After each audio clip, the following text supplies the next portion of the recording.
I had heard that Nimona went through some kind of development hell. Something about Disney buying Blue Sky Studios and then canceling this film despite it being about 75% done. Then Netflix bought the rights and it was restarted from scratch. Now, I had no knowledge of the original comic this is based on, so when I started the movie, I was curious as to what would cause Disney to give it the thumbs down. Oh, yeah, that'll do it. We solved the mystery, ladies, gentlemen, and non-binary specimens. That's all for me. Good night. I'm going home. Figured it out. Bye.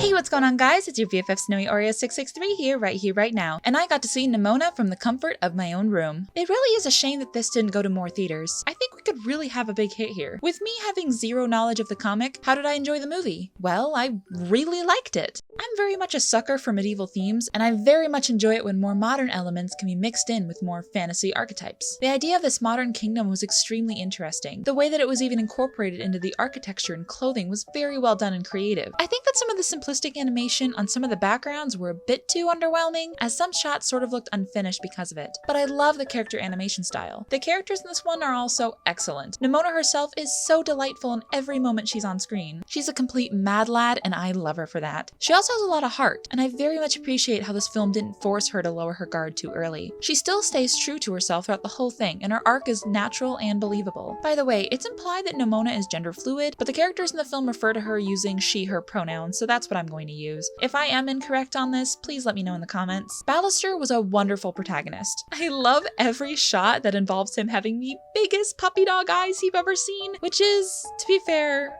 all of the shots. Even when he's angry, aw, you can't get mad at that cute little face. I found that he's super likable and sympathetic. His struggles are genuine, and you instantly feel for him right from his opening introduction scene. Every line he spoke made me just want to give him a hug. How is this possible? Ambrosius, to me, was just handled okay. He wasn't spectacular, but he wasn't bad by any means. I think it just comes down to him not being seen enough, or him just not being as good as the main duo. I still loved any interaction between him and Ballister. You can feel the love speaking through them, even when they're on the verge of killing each other. It's super painful in a fantastic way. The biggest issue with this movie comes down to the pacing and the story. Without going into spoilers yet, I think this movie would have greatly benefited from an extra 20 minutes or so. Nimona's backstory does go on for a while, but at the same time, I think a little more info could have made the ending a lot more impactful. And it was pretty impactful already, so this little help would have made it impossible to forget. I also think that around the middle act, there were some scenes that could have been added to develop the director or more of Ballister and Ambrosia's relationship. Or hell, even Ballister and Nimona's. I buy that Ballister would feel so responsible for her by the end, but Nimona doesn't seem to latch on to anyone, so I think an extra scene or two could have really sold their connection. Alright, we're gonna jump into spoiler territory now, so if you want to avoid them, skip to this time. 3,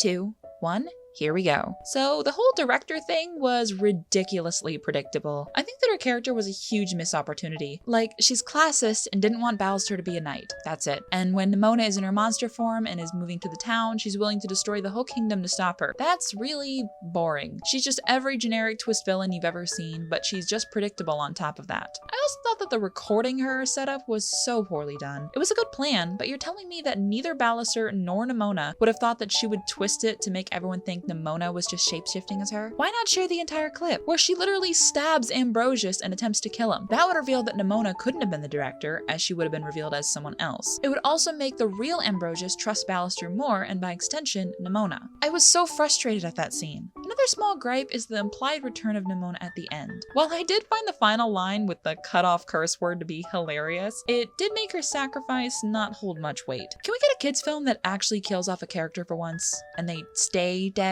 It's sad, but it is so much more impactful and teaches children an important lesson. Not everyone comes back, and we have to honor their memory. Stop making death just an average Tuesday. Have it mean something. At the end of the day, this film is quite the delight. It's very fun, emotional, and full of excellent character moments. I am so happy that this was eventually released, and it was one of the best openings for a film to release on streaming. So to all those who don't support films that include LGBT characters, especially in children's films, please, from me, go fuck yourself and the horse you rode in on. Love wins, yet again. Suck on that. I'm giving this one 8.5 Funtime Fox Feets out of 10.